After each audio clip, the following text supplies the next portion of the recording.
Hello friends, Neesu book exploration पर आप सभी का स्वागत है।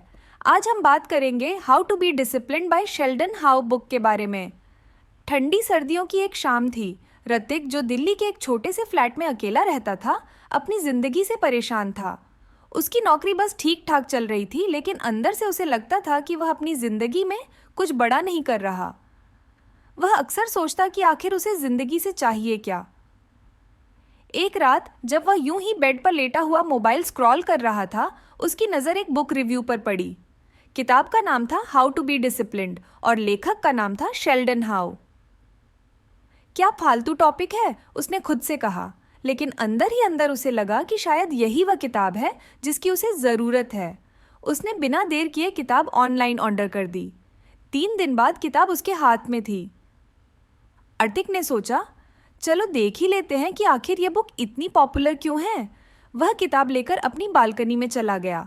ठंडी हवा चल रही थी और चाय का कप उसकी टेबल पर रखा था। उसने किताब खोली और पहला चैप्टर पढ़ना शुरू किया। पहले चैप्टर का नाम था सेट क्लियर गोल्स। किताब पढ़ते ही आर्तिक को ऐसा महसूस हुआ जैसे कोई उसे आईना दिखा रहा हो। उसमें लिखा था, स्पष्ट और प्राप्त करने योग्य लक्ष्य स्थापित करना अनुशासन का मूलभूत हिस्सा है।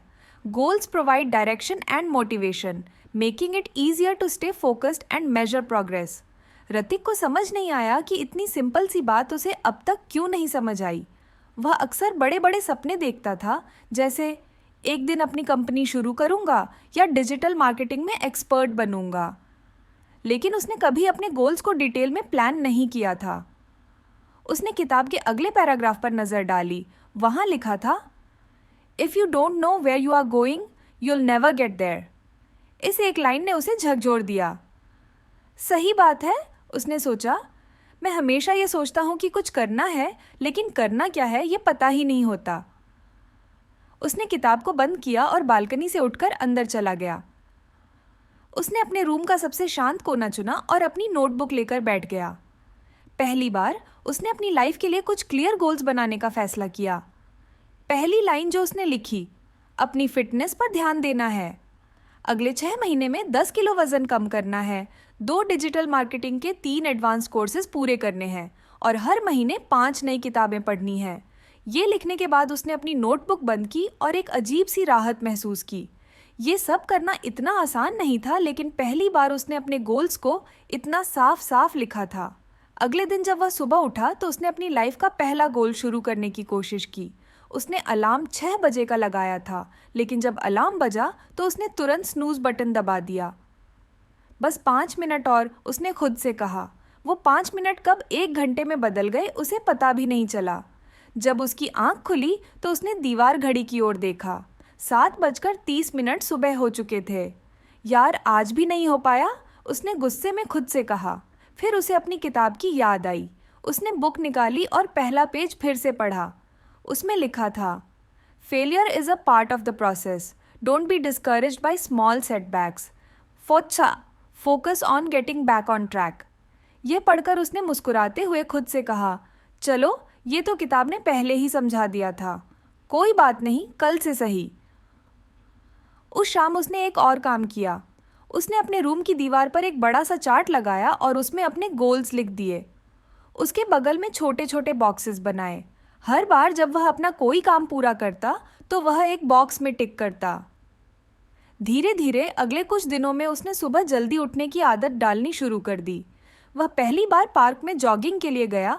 पार्क की ठंडी हवा और भागते हुए लोगों को देखकर उसे महसूस हुआ कि उसे अपनी ज़िंदगी को लेकर सीरियस होना ही पड़ेगा। वापस आकर उसने किताब का अगला हिस्सा पढ़ा। वहाँ लिखा था, break your goals into smaller manageable steps, A big goal can feel overwhelming. ये पढ़कर उसने सोचा और अपने फिटनेस गोल को छोटे छोटे टास्क में डिवाइड कर दिया। पहले हफ्ते सिर्फ 15 मिनट जॉगिंग करूंगा, दूसरे हफ्ते 20 मिनट और फिर धीरे धीरे 30 मिनट। किताब का पहला चैप्टर जैसे उसकी लाइफ का गाइड बन गया था।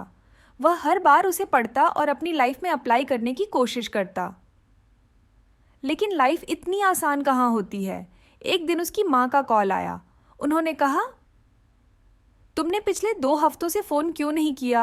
हम यहाँ कितने परेशान हैं। ऋतिक को अचानक एहसास हुआ कि वह अपने गोल्स में इतना खो गया था कि उसने अपने परिवार से बात करना ही बंद कर दिया था। उसने फौरन माँ को कॉल बैक किया और उनकी बात ध्यान से सुनी। उसने सोचा कि शायद सेट क्लियर गोल्स का मतलब सिर्फ करियर और फिटनेस नहीं, बल्कि अपने रिश्तों को भी बैलेंस करना है। उसने अपनी नोटबुक निकाली और एक और लाइन लिखी, हर हफ्ते अपने पेरेंट्स को कॉल करना और उनके साथ टाइम बिताना। इस तरह आर्थिक की लाइफ धीरे धीरे बदलने लगी। वह हर रात सोने से पहले अपने दिन का रिव्यू करता। अगर उसने कोई टास्क मिस कर दिया होता तो वह उसे अगले दिन की लिस्ट में जोड़ लेता। किताब के पहले चैप्टर ने उसे समझा दिया था कि गोल सिर्फ लिखने के लिए नहीं होते, बल्कि उन्हें जीना होता है। उसने सीखा कि गोल्स की वजह से उसकी ज़िंदगी में एक दिशा आई थी, लेकिन कहानी यहाँ ख़त्म नहीं होती। ऋतिक को समझ आ गया था कि यह सिर्फ शुरुआत थी। शेल्डन हाउ की किताब का पहला चैप्टर तो एक झलक मात्र था, उसे बाकी के चैप्टर पढ़ने थे और उन पर काम करना था। अगर आपको हमारी फ्री समरी अच्छी लगती है तो आप हमारे चैनल को सब्सक्राइब कर सकते हैं, हमारी मेंबरशिप खरीद सकते हैं या हमें यूपीआई के थ्रू सपोर्ट कर सकते हैं। अब समरी पर वापस चलते हैं। वह खुद से मुस्कुराकर बोला, अब देखो ये किताब मेरी ज़िंदगी कैसे बदलती है। ऋतिक ने अगले कुछ दिनों में अपने पहले गोल्स पर अच्छा खासा काम कर लिया था।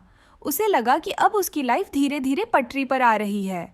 उसके दीवार वाले चार्ट पर कई बॉक्स टिक हो चुके थे और हर टिक उसे एक नई एनर्जी देता था। उसने सोचा कि अब वक्त आ गया है किताब का अगला चैप्टर पढ़ने का। रात के खाने के बाद वह अपने फ्लैट के छोटे से कोने में बैठा, सामने उसकी किताब रखी थी। उसने कपड़े की बुकमार्क हटाई और अगला पेज पलटा। दूसरा लेसन था डेवलप अ रूटीन। पढ़ते ही उसे लगा कि यह तो वही चीज़ है जो हमेशा उसकी सबसे बड़ी कमज़ोरी रही है। उसकी लाइफ इतनी बेतरतीब थी कि कोई भी चीज़ कभी प्लान के हिसाब से नहीं होती। कभी वह रात को देर तक जागता, कभी सुबह लेट उठता। वीकेंड्स तो पूरी तरह से यूं ही निकल जाते थे। किताब में लिखा था, creating a consistent daily routine helps in building habits that reinforce discipline. A structured schedule minimizes distractions and promotes productivity by allocating specific times for tasks. आर्थिक ने किताब के हर शब्द को ध्यान से पढ़ा। उसे एहसास हुआ अगर वह सच में अपनी लाइफ में डिसिप्लिन लाना चाहता था तो उसे एक स्ट्रिक्ट रूटीन अपनाना पड़ेगा। उसने खुद से कहा, रूटीन बनाने का मतलब ये नहीं कि लाइफ बोरिंग हो जाएगी, इसका मतलब है कि मैं अपने टाइम का सही इस्तेमाल करना सीखूंगा। उसने तुरंत अपनी नोटबुक उठाई और लिखा, सुबह 6 बजे उठना, एक्सरसाइज 7:30 तक, ब्रेकफास्ट 8 बजे से 12 बजे तक, वर्क टाइम 1 घंटे का लंच ब्रेक 1 बजे से 5 बजे तक, फिर से काम, शाम को 1 घंटा खुद के लिए पढ़ाई, स्किल सीखना या रिफ्लेक्शन, रात को 10 बजे तक सो जाना। रूटीन प्लान करना आसान था, लेकिन उसे फॉलो करना, ऋतिक को पता था कि यह सबसे मुश्किल पार्ट है। उसने सोचा, चलिए कल से ट्राई करते हैं। अगली सुबह जब उसका अलार्म 6 बजे बजा तो उसे पहले दिन जैसा ही एहसास हुआ। उसने कुछ देर के लिए फिर से स्नूज बटन दबा दिया, लेकिन तभी उसे याद आया कि वह अब अपनी पुरानी आदतों पर नहीं लौट सकता। उसने झट से अलार्म बंद किया और बिस्तर से उठ खड़ा हुआ। उसने अपने फ़ोन में टाइमर लगाया और अपने रूटीन के हिसाब से एक्सरसाइज शुरू की। शुरुआत में उसके शरीर को उठने में बड़ी मुश्किल हुई। उसे हर मिनट ऐसा लगा जैसे वह फिर से वापस सो जाए, लेकिन उसने किताब के उस हिस्से को याद किया जिसमें लिखा था, habits hard to build initially but consistency makes them easy over time. पहले कुछ दिन उसके लिए बहुत स्ट्रगल वाले थे। कभी कभी वह ब्रेकफास्ट के टाइम पर बैठा यह सोचता, क्या रूटीन बनाना सही फैसला था? लेकिन जैसे जैसे दिन बीतने लगे वह रूटीन का मज़ा लेने लगा। रूटीन का सबसे अच्छा असर उसकी प्रोडक्टिविटी पर हुआ। अब जब वह अपने काम पर बैठता तो उसका पूरा फोकस काम पर होता। उसे पता था कि उसने पहले से ही हर काम के लिए एक टाइम स्लॉट अलॉट किया है, इसलिए उसे सब कुछ ठीक से करने का टाइम मिलेगा। एक दिन ऑफिस में उसके मैनेजर ने उससे कहा, ऋतिक, तुमने पिछले हफ्ते जितना काम किया है वह शायद ही किसी ने किया होगा। तुम ठीक तो हो? ऋतिक ने मुस्कुराते हुए कहा, सर बस कुछ डिसिप्लिन में आ रहा हूँ। शाम को जब वह घर लौटा तो उसे एहसास हुआ कि रूटीन सिर्फ टाइम को मैनेज करने का तरीका नहीं है, यह लाइफ को बेहतर बनाने का जरिया भी है। उसने अपने खाली वक्त में नई किताबें पढ़नी शुरू की। वह हर दिन रात को सोने से पहले अपनी दिनचर्या का रिव्यू करता, लेकिन लाइफ इतनी सीधी नहीं थी। एक रविवार को उसके दोस्त राहुल का फ़ोन आया। भाई, आज मूवी देखने चल रहे हो? ऋतिक को कुछ कन्फ्यूज़न हुआ, क्योंकि मूवी का मतलब था कि उसका शाम का पढ़ाई का टाइम मिस हो जाएगा। लेकिन फिर उसने सोचा, रूटीन का मतलब ये नहीं कि मैं अपनी लाइफ को एंजॉय करना छोड़ दूँ, कभी कभी ब्रेक लेना भी ज़रूरी है। उसने खुद से एक नई बात सीखी, रूटीन का मतलब स्ट्रिक्ट रूल्स नहीं बल्कि बैलेंस है। अगले कुछ दिनों में उसने अपने रूटीन को और फ्लेक्सिबल बनाया। उसने अपने शेड्यूल में फ्री टाइम के स्लॉट भी जोड़े। यह वह वक्त था जब वह कुछ भी कर सकता था, फैमिली से बात, दोस्तों के साथ घूमना या सिर्फ आराम करना। किताब में एक और इंटरेस्टिंग लाइन थी, a rigid can sometimes feel like a burden, allow some flexibility to accommodate unexpected events. उसने महसूस किया कि रूटीन ने उसे एक बेहतर इंसान बना दिया है। उसकी लाइफ में अब एक स्ट्रक्चर था। पहले जहां वह हर काम लास्ट मिनट तक टाल देता था, अब वह समय पर अपने टास्क पूरे कर लेता था। लेकिन कहानी यहाँ खत्म नहीं होती। आर्तिक को एहसास हुआ कि रूटीन बनाने से उसका सफ़र शुरू हुआ है, लेकिन अभी उसे अपनी आदतों को और गहराई तक ले जाना है। किताब में अभी और लेसन्स बाकी थे। उसने खुद से वादा किया कि वह हर लेसन को पढ़ेगा, समझेगा और अपनी ज़िंदगी में उतारे। और इसी उम्मीद के साथ उसने अगले चैप्टर पर जाने के लिए किताब को धीरे से बंद कर दिया। कुछ हफ्ते बीत चुके थे और ऋतिक अपनी रूटीन को लेकर काफ़ी सहज महसूस करने लगा था। अब सुबह जल्दी उठना, वर्कआउट करना और दिन को प्रोडक्टिव तरीके से बिताना उसकी आदत में शामिल हो चुका था। लेकिन ज़िंदगी हमेशा सरल रास्ते पर नहीं चलती। एक दिन ऑफिस के बाद वह थक कर घर आया और उसने सोचा कि कुछ आराम किया जाए। उसने टीवी चालू किया और सीरियल देखते देखते अनजाने में 3 घंटे बर्बाद कर दिए। जब रात को उसने दीवार पर लगे अपने चार्ट को देखा तो वह शर्मिंदगी महसूस कर रहा था। उसने खुद से कहा, यार, इतना अच्छा चल रहा था सब कुछ और आज फिर से वही पुरानी आदतों पर लौट आया। उसी रात उसने किताब निकाली और अगले चैप्टर पर पहुंच गया। तीसरे लेसन का नाम था एम्ब्रेस सेल्फ कंट्रोल। किताब की पहली लाइन ने ही उसे अंदर तक झकझोर दिया। उसमें लिखा था, सेल्फ कंट्रोल ज़रूरी है ताकि टेम्पटेशंस को डोर किया जा सके। शॉर्ट टर्म प्लेजर्स को रेजिस्ट करना लॉन्ग टर्म गोल्स के लिए एक डिसिप्लिन्ड लिविंग का फाउंडेशन है। ऋतिक ने खुद से कहा, यही मेरी सबसे बड़ी प्रॉब्लम है। मैं हमेशा शॉर्ट टर्म प्लेजर के पीछे भगता हूँ, चाहे वो घंटों तक सोशल मीडिया स्क्रॉल करना हो या कोई ऐसा काम जो मेरे बड़े गोल्स के अगेंस्ट हो। किताब में एक और इंटरेस्टिंग बात लिखी थी, डिस्ट्रैक्शंस एवरीवेयर होते हैं और ये अक्सर अपने आप को हार्मलेस ब्रेक्स के रूप में डिस्गाइज कर लेते हैं, लेकिन हर छोटी टेम्पटेशन आपके प्रोग्रेस को डीरेल करने में कंट्रीब्यूट करती है। ऋतिक ने अगले ही दिन अपने अंदर सेल्फ कंट्रोल लाने का सोचा। उसने सबसे पहले अपने सबसे बड़े डिस्ट्रैक्शन को आइडेंटिफाई किया, उसका मोबाइल। उसने अपने फ़ोन से सारी अननेसेसरी ऐप्स डिलीट कर दी और स्क्रीन टाइम लिमिट सेट कर ली। उसने डिसाइड किया कि वो दिन में सिर्फ एक बार सोशल मीडिया चेक करेगा, वो भी सिर्फ 5 मिनट के लिए। पहले दिन ये उसके लिए बहुत मुश्किल था। कई बार उसका मन किया कि वो फ़ोन उठाए, लेकिन वो अपने गोल के लिए स्टिक रहा। यह लाइन उसके लिए एक गाइड की तरह बन गई। सेल्फ कंट्रोल का मतलब यह नहीं है कि अपने आप को सब चीज़ों से दूर कर लो। इसका मतलब है अपने प्रायोरिटीज़ को समझना और जो चीज़ें आपके गोल्स के अगेंस्ट हैं उन्हें मना करना। कुछ दिन बाद एक और चैलेंज सामने आया। शनिवार शाम को उसके दोस्त यूज़ पार्टी के लिए बुलाने आए। उसने जाना था कि अगर वो गया तो पूरी रात पार्टी में निकल जाएगी और अगले दिन वर्कआउट करना मुश्किल हो जाएगा। उसने अपने आप से सवाल किया, क्या मुझे जाना चाहिए या अपने लॉन्ग टर्म गोल्स पर फोकस करना चाहिए? किताब की एक और लाइन याद आई, हर बार जब आप किसी टेम्पटेशन का ऑपोजिशन करते हैं, आप एक कदम और पास आ जाते हैं उस पर्सन बनने के लिए जो आप बनना चाहते हैं। ऋतिक ने फाइनली पार्टी में ना जाने का डिसीजन लिया। उसने अपने दोस्तों से माफ़ी मांगी और समझाया कि वो इस वक्त अपनी लाइफ पर काम कर रहा है। ये डिसीजन उसके लिए आसान नहीं था। मन में कहीं ना कहीं यह भी लग रहा था कि शायद दोस्त यूज़ बोरिंग समझेंगे, लेकिन अगले दिन जब वो सुबह टाइम पर उठकर अपनी डेली रूटीन फॉलो करता है तो उससे अपने इस फैसले पर गर्व महसूस होता है।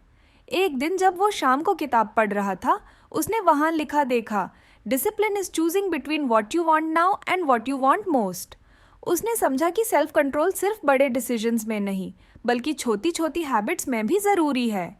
उसने डिसाइड किया कि वो अपनी लाइफ के हर छोटे पहलू में इससे इम्प्लीमेंट करेगा, जैसे ऑफिस में लंच के बाद मीठा खाने की आदत को तोड़ना। उसने उसे छोड़ने का फैसला किया। पहली बार जब उसने अपने पसंदीदा गुलाब जामुन को देखा और खुद से कहा, नहीं, ये मेरे फिटनेस गोल्स के खिलाफ है, तब उसे एहसास हुआ कि सेल्फ कंट्रोल कितना मुश्किल लेकिन ज़रूरी है। किताब में आगे लिखा था, The key to mastering self-control is to remind yourself of your bigger goals whenever a temptation arises. Hrithik ने इस सलाह को अपने दिमाग में बिठा लिया। उसने हर उस चीज़ को अपने सामने रखना शुरू कर दिया जो उसे उसके बड़े गोल्स की याद दिलाए। उसकी नोटबुक, दीवार पर लगे चार्ट और उसकी खुद की journey, all this became his motivation.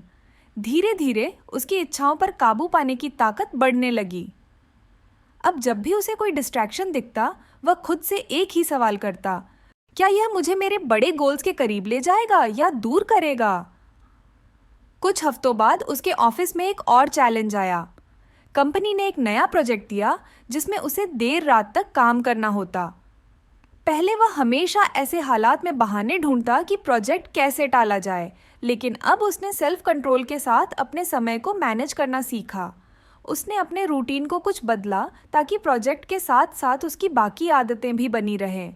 आर्तिक को एहसास हुआ कि सेल्फ कंट्रोल सिर्फ डिस्ट्रैक्शंस को इग्नोर करने के लिए नहीं, बल्कि मुश्किल परिस्थितियों में खुद को बेहतर तरीके से संभालने के लिए भी ज़रूरी है।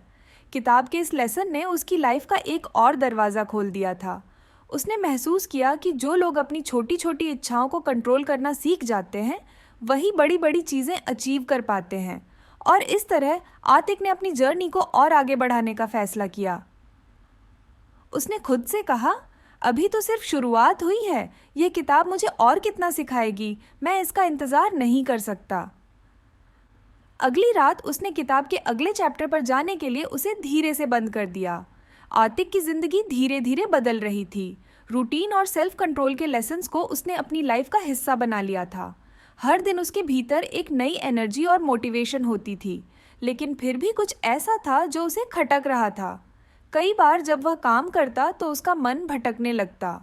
वह एक काम में लगा होता और तभी अचानक किसी पुराने पल की याद आ जाती या भविष्य की चिंता उसके दिमाग में घूमने लगती। कभी वह सोचता कि अगर प्लान्स काम नहीं किए तो क्या होगा, या कभी उसे लगता कि वह अपनी पुरानी गलतियों के बारे में सोचकर वक्त बर्बाद कर रहा है। एक दिन जब वह शाम को अपने फ्लैट की बालकनी में बैठा था तो उसने खुद से कहा, मैंने डी और सेल्फ कंट्रोल पर तो काफ़ी काम कर लिया है, लेकिन ये ध्यान क्यों भटकता रहता है। उसे लगा कि यह शायद अगला लेसन सीखने का सही वक्त है। उसने किताब निकाली और अगले चैप्टर पर पहुंचा।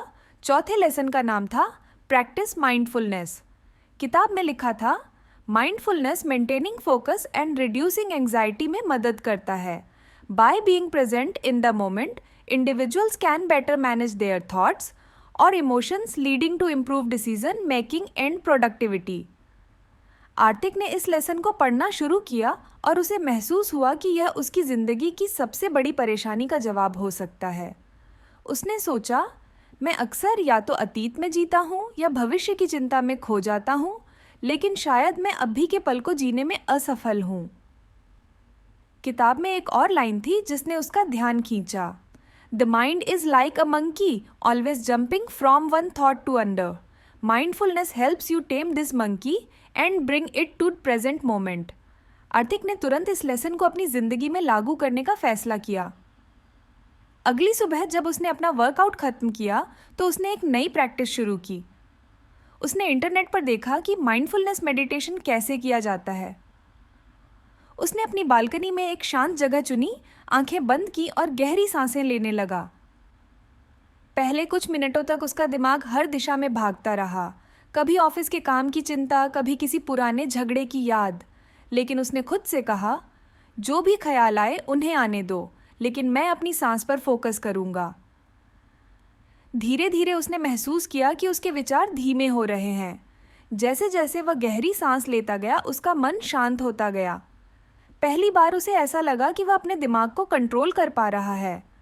किताब में लिखा था, माइंडफुलनेस न ही बंद करने के बारे में है, यह देखने के बारे में है कि विचार बिना किसी निर्णय के आ रहे हैं और सौम्य ढंग से अपनी ध्यान को वापस प्रेजेंट मोमेंट में ले आया जाता है। इस प्रैक्टिस को उसने अपनी डेली रूटीन का हिस्सा बना लिया। हर सुबह और रात को सोने से पहले वह 10 मिनट के लिए मेडिटेशन करता। इसका असर उसकी पूरी जिंदगी पर दिखने लगा। जब वह ऑफिस में काम करता तो अब उसका फोकस पहले से बेहतर था। अगर उसका ध्यान भटकता तो वह कुछ पल के लिए गहरी सांसें लेता और खुद को वापस काम पर फोकस करने के लिए तैयार करता। एक दिन ऑफिस में एक बड़ा प्रोजेक्ट मिला। टीम लीड ने सभी को बताया कि यह काम बहुत मुश्किल होगा और डेडलाइन भी कड़ी है। अर्तिक की टीम के लोग परेशान हो गए, लेकिन उसने खुद को शांत रखा। उसने अपनी माइंडफुलनेस प्रैक्टिस का इस्तेमाल किया। जब बाकी लोग घबराहट में इधर उधर बातें कर रहे थे, ऋतिक ने चुपचाप एक प्लान बनाया। उसने अपने हिस्से का काम छोटे छोटे हिस्सों में बांट लिया और हर दिन के लिए एक टास्क तय किया। उसकी शांत और व्यवस्थित अप्रोच देखकर टीम लीड ने उसकी तारीफ की। उसने किताब की एक और लाइन याद की, mindfulness not only helps you stay calm under pressure but also helps you clarify your thoughts and make better decisions. Mindfulness का असर उसकी पर्सनल लाइफ पर भी हुआ। पहले जब वह दोस्तों के साथ होता तो अक्सर उसका ध्यान कहीं और होता था, लेकिन अब वह हर बातचीत में पूरी तरह मौजूद रहता। उसे एहसास हुआ कि जब आप अपने करीबी लोगों को अपना 100% ध्यान देते हैं तो रिश्ते भी मजबूत होते हैं। एक दिन उसने अपनी माँ को फ़ोन किया। जब वह बात कर रही थी तो उसने खुद से वादा किया कि वह उनका हर शब्द ध्यान से सुनेगा। पहले जहाँ वह फ़ोन पर सिर्फ हाँ ठीक है कहकर बात खत्म कर देता था, अब वह उनकी बातों पर प्रतिक्रिया देता और उनकी भावनाओं को समझने की कोशिश करता। माइंडफुलनेस का सबसे बड़ा असर उसकी चिंता और तनाव पर हुआ। पहले वह छोटी छोटी बातों पर परेशान हो जाता था, लेकिन अब जब भी उसे तनाव महसूस होता वह गहरी सांस लेकर खुद को याद दिलाता, मैं इस पल में हूँ, अभी जो है वही सच है, बाकी सब मेरे दिमाग का खेल है।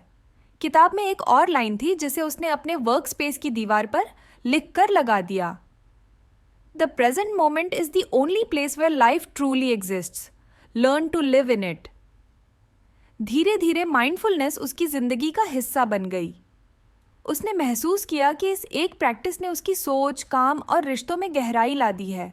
अब वह हर दिन को खुली आंखों और खुले दिल से जीता था। ऋतिक को समझ आ गया था कि माइंडफुलनेस सिर्फ मेडिटेशन तक सीमित नहीं है, यह हर उस पल में मौजूद हो सकता है जब आप खाना खा रहे हो, काम कर रहे हो या किसी से बात कर रहे हो। एक शाम जब वह बालकनी में बैठा था तो उसने आसमान की तरफ देखा। सूरज ढल रहा था और बादल हल्के नारंगी रंग के हो गए थे। उसने उस पल को पूरी तरह महसूस किया। पहले वह इन छोटी छोटी चीज़ों को नज़रअंदाज कर देता था, लेकिन अब उसे एहसास हुआ कि यही पल जिंदगी को खूबसूरत बनाते हैं। किताब के इस लेसन ने उसकी सोच को बदल दिया था। उसने खुद से कहा, if I learn to live each moment mindfully, maybe every challenge in life will become easier. और इसी वादे के साथ उसने किताब को अगले चैप्टर के लिए बंद कर दिया। अर्तिक की लाइफ धीरे धीरे ट्रैक पर आ रही थी। माइंडफुलनेस, सेल्फ कंट्रोल और रूटीन की मदद से वह पहले से कहीं ज़्यादा प्रोडक्टिव और शांत महसूस करने लगा था। लेकिन लाइफ हर वक्त एक जैसी नहीं रहती, कभी कभी सब कुछ सही नहीं होता। यह उसकी पहली बड़ी जिम्मेदारी थी। उसने पूरी प्लानिंग कर रखी थी, हर छोटी डिटेल पर ध्यान दिया, अपने टीम मेंबर्स के साथ डिस्कशन किया और तय समय पर काम खत्म करने का पूरा भरोसा था। लेकिन जैसे जैसे डेडलाइन करीब आई, चीज़ें बिगड़ने लगीं। टीम के कुछ लोग अपनी डेडलाइन मिस करने लगे और अर्तिक का खुद का काम भी पीछे छूटने लगा। उसने जितनी मेहनत की उससे कई गुना ज़्यादा दबाव महसूस किया। डेडलाइन के दिन प्रोजेक्ट अधूरा ही रह गया। उसके मैनेजर ने उसे अपने केबिन में बुलाया और नाराज़गी जताई। अर्तिक को खुद पर बहुत गुस्सा आया। उसने सोचा, I worked so hard yet failed, maybe I am just not cut out for this. उस शाम वह आकर बालकनी में बैठा। ऐसा लग रहा था जैसे सारी मेहनत बेकार हो गई हो। उसने किताब को उठाया और अगले चैप्टर पर गया। 5वें लेसन का नाम था लर्न फ्रॉम फेलर्स। पहली ही लाइन ने ऋतिक को सोचने पर मजबूर कर दिया। Failure is not the end, It's a stepping stone to success. Discipline evolves by learning from setbacks rather than being discouraged by them. किताब आगे कहती थी, हर असफलता एक सबक ले जाती है. It's up to you to find it and use it to grow strong. Aarthik ने किताब को एक पल के लिए बंद किया और सोचा, क्या मैं अपनी असफलता से सीख सकता हूँ? क्या यह वाकई एक मौका है खुद को बेहतर बनाने का? अगले कुछ दिनों तक उसने अपने प्रोजेक्ट पर ध्यान से रिव्यू किया. उसने सोचा, क्या क्या गलत हुआ था? उसने पाया कि उसने कुछ छोटी छोटी गलतियों पर ध्यान नहीं दिया था. उदाहरण के लिए टीम के साथ नियमित चेक इन करना भूल गया था और कई बार खुद ही काम संभालने की कोशिश की, बजाय इसे सही तरीके से डेलीगेट करने के. किताब में लिखा था, failures often happen because of overlooked details. Reflect on your mistakes, not to blame yourself but to improve. Aarthik ने अपनी गलतियों को स्वीकार किया. उसने खुद से वादा किया कि अगली बार वह बेहतर तरीके से तैयारी करेगा, लेकिन साथ ही उसने खुद को याद दिलाया कि एक प्रोजेक्ट में फेल होना उसकी पूरी काबिलियत पर सवाल नहीं उठाता. उसने खुद को मोटिवेट करने के लिए किताब में लिखी एक और लाइन दोहराई, failure is a deter, not a dead end. It's a chance to refine your strategy and come back strong. अगले हफ्ते ऑफिस में एक और प्रोजेक्ट आया. आर्थिक ने तुरंत अपनी गलतियों से सीखी बातों को लागू करना शुरू कर दिया. उसने टीम के साथ बेहतर कम्युनिकेशन बनाए रखा और हर छोटे मोटे प्रॉब्लम को शुरुआत में ही सुलझा लिया. धीरे धीरे उसे एहसास हुआ कि असफलता से डरने के बजाय उसे इसे एक चुनौती के रूप में देखना चाहिए. उसने महसूस किया कि हर असफलता के पीछे एक सीख छिपी होती है. एक और घटना ने उसे इस लेसन को और गहराई से समझने का मौका दिया. वह पिछले कुछ हफ्तों से सुबह जल्दी उठने की अपनी आदत को फॉलो कर रहा था, लेकिन एक दिन देर रात तक जागने के कारण वह सुबह उठने में फेल हो गया. उसने सोचा, क्या मैं फिर से अपनी पुरानी आदतों में लौट रहा हूँ? पहले वह खुद को कोसता, लेकिन अब उसने किताब की सलाह को अपनाया. उसने खुद से कहा, यह सिर्फ एक दिन की बात है, मैं कल से फिर से अपनी रूटीन पर लौट सकता हूँ. किताब में लिखा था, discipline is not about being perfect every day, it's about bouncing back after setbacks. उसने अगले दिन अलार्म बजने पर उठने का पूरा प्रयास किया और अपनी रूटीन को फिर से पकड़ लिया. ऋतिक ने महसूस किया कि असफलता से निपटने का सबसे अच्छा तरीका है उसे स्वीकार कर उससे सीखना और आगे बढ़ना. उसने अपने चार्ट पर एक नया सेक्शन जोड़ा, सीखे गए पाठ.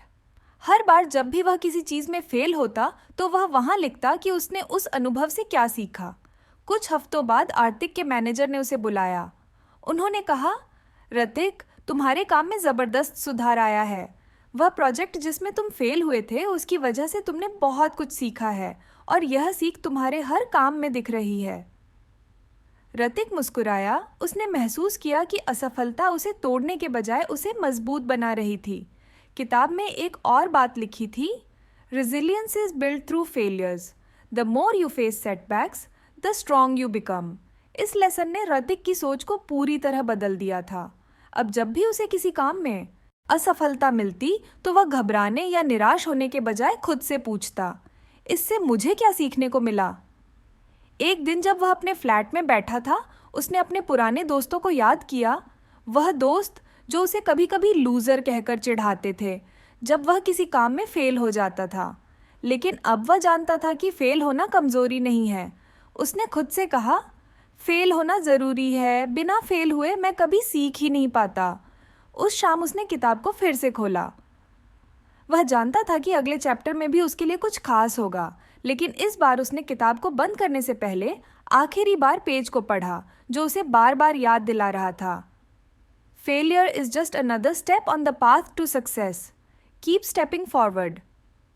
और उसने खुद से वादा किया कि वह हर असफलता को गले लगाएगा और उससे सीखकर आगे बढ़ेगा. ऋतिक अब तक किताब के 5 लेसन्स को अपनी ज़िंदगी का हिस्सा बना चुका था. हर नया लेसन उसकी सोच को और बेहतर बनाता था. उसने खुद को बहुत बदलते हुए देखा था. पहले जो आदमी हर छोटी असफलता पर खुद को दोषी ठहरा देता था, वह अब खुद को सिखा चुका था कि गिरना ज़रूरी है और गिर कर उठना उससे भी ज़्यादा. लेकिन अब भी उसकी यात्रा पूरी नहीं हुई थी. किताब के आखिरी चैप्टर ने उसकी उत्सुकता को बढ़ा दिया. उसने किताब को फिर से खोला और यह वह शब्द थे जो उसकी लाइफ में अब तक सबसे ज़्यादा मायने रखते थे। उसने महसूस किया कि उसके सारे प्रयास, चाहे वह अपने गोल सेट करना हो, रूटीन बनाना हो, माइंडफुलनेस अपनाना हो या सफलताओं से सीखना हो, सब कुछ तभी काम करता है जब वह लगातार बना रहे। किताब में लिखा था, एक बार के प्रयास कुछ नहीं बदलते हैं। Real change comes when we take small steps every day and keep doing them consistently. Hrithik ने सोचा कि कंसिस्टेंसी यानी निरंतरता उसके लिए सबसे मुश्किल रही है। कई बार वह एक दिन मेहनत करता और अगले दिन हार मान लेता। कई बार प्लान बनाता लेकिन उसे फॉलो नहीं कर पाता। उसे समझ आया कि शायद यही कारण था कि उसके कई सपने अधूरे रह गए थे। किताब में लिखा था, motivation gets you started but consistency keeps you going. Even on days when you don't feel like it, showing up matters the most. Hrithik ने गहरी सांस ली। उसे समझ में आ गया कि कंसिस्टेंसी एक आदत है और इसे बनाने के लिए हर दिन मेहनत करनी होगी। उसने खुद से वादा किया कि वह अब हर दिन छोटा ही सही लेकिन एक कदम ज़रूर उठाएगा। अगले दिन उसने अपनी रूटीन को और सख्त बना दिया। सुबह जल्दी उठने के साथ उसने अपने दिन की प्लानिंग और डेडिकेशन को एक नया रूप दिया। उसने तय किया कि वह हर दिन 30 मिनट अपनी फिटनेस पर काम करेगा, भले ही वह कितना भी थका हुआ क्यों न हो। उसने अपने काम में भी एक टाइम टेबल बनाया ताकि वह किसी भी डेडलाइन को मिस न करे। शुरुआत में यह आसान नहीं था। कई बार ऐसा हुआ कि उसकी सुबह की अलार्म बजने के बाद वह बिस्तर में ही पड़ा रहा। कई बार ऐसा हुआ कि वर्कआउट के लिए तैयार होते वक्त उसे बहाने सूझने लगे। लेकिन हर बार उसने खुद को याद दिलाया, कंसिस्टेंसी इज़ द की। अगर आज हार मान ली तो कल यह और मुश्किल हो जाएगा। धीरे धीरे उसने महसूस किया कि यह छोटे छोटे कदम उसे एक नई दिशा में ले जा रहे हैं। एक दिन ऑफिस में उसके मैनेजर ने उसे एक बड़ा प्रोजेक्ट दिया। ये वही तरह का प्रोजेक्ट था जिसे कुछ महीने पहले वह फेल हो चुका था, लेकिन इस बार उसके अंदर दार के बजाय आत्मविश्वास था। उसने खुद से कहा, इस बार मैं अपने प्लान को सिर्फ बनाऊंगा नहीं बल्कि उसे लगातार फॉलो भी करूंगा। ऋतिक ने काम की शुरुआत छोटे छोटे हिस्सों में बांट कर की। उसने अपनी टीम के साथ रेगुलर मीटिंग्स रखी और हर किसी के काम का फीडबैक लिया। उसने अपने लिए एक टाइम टेबल बनाया और हर टास्क को टाइम पर कंप्लीट किया।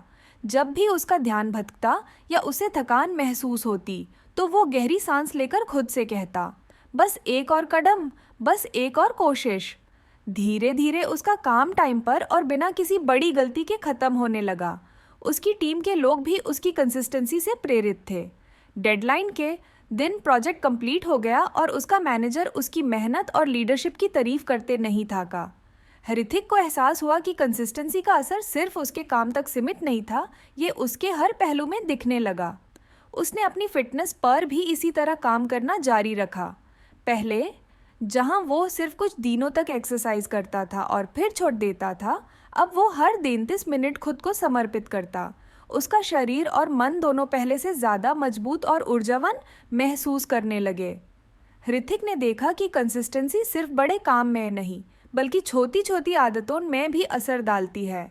उसने यह भी डिसाइड किया कि हर रात सोने से पहले वो किताब पढ़ेगा, चाहे सिर्फ एक पन्ना ही क्यों ना हो। एक दिन जब वो अपने पुराने दोस्तों से मिलने गया तो उन्होंने कहा, तू बहुत बदल गया है ऋतिक, पहले तुझे हर छोटी बात पर चिंता होती थी और अब लगता है जैसे तुझे सब कुछ संभालना आता है। ऋतिक ने मुस्कुराते हुए कहा, यह बदलाव धीरे धीरे हुआ है। मैंने बस हर दिन एक छोटा कदम उठाया और कंसिस्टेंसी बनाए रखी। उसने अपने दोस्तों को किताब के लेसन्स के बारे में बताया। उसने कहा, कंसिस्टेंसी का मतलब है कि तुम हर दिन अपने आप से एक वादा निभाओ। यह ज़रूरी नहीं कि तुम हर दिन परफेक्ट रहो, बस ज़रूरी है कि तुम हर दिन कोशिश करते रहो। उस रात जब वो घर वापस आया तो उसने किताब का आखिरी पन्ना पढ़ा। उसमें लिखा था, discipline is not the goal, it's the journey. Keep going and you will find that success becomes a habit, not a destination. Hrithik ने किताब बैंड की और महसूस किया कि उसकी ज़िंदगी अब बदल चुकी थी, लेकिन उसने यह भी समझा कि यह सफ़र कभी ख़त्म नहीं होगा। हर दिन एक नई चुनौती होगी, एक नई सीख मिलेगी और एक नया मौका होगा खुद को बेहतर बनाने का। उसने किताब को अपनी टेबल पर रखा और खिड़की से बाहर देखा। चंद की रोशनी उसके कमरे को हल्का सा रोशन कर रही थी। उसने गहरी सांस ली और खुद से वादा किया कि वह इस सफ़र को कभी नहीं छोड़ेगा, क्योंकि अब उसे पता था कि असली खुशी किसी मंजिल तक पहुंचने में नहीं, बल्कि उस सफ़र को पूरी ईमानदारी और मेहनत से जीने में है। और यहीं से ऋतिक की कहानी खत्म नहीं हुई, ये तो बस एक नई शुरुआत थी। तो फ्रेंड्स, ये थी हमारी आज की बुक समरी। आपको कैसी लगी? कमेंट करके ज़रूर बताएं और धन्यवाद आपका समरी एंड तक सुनने के लिए।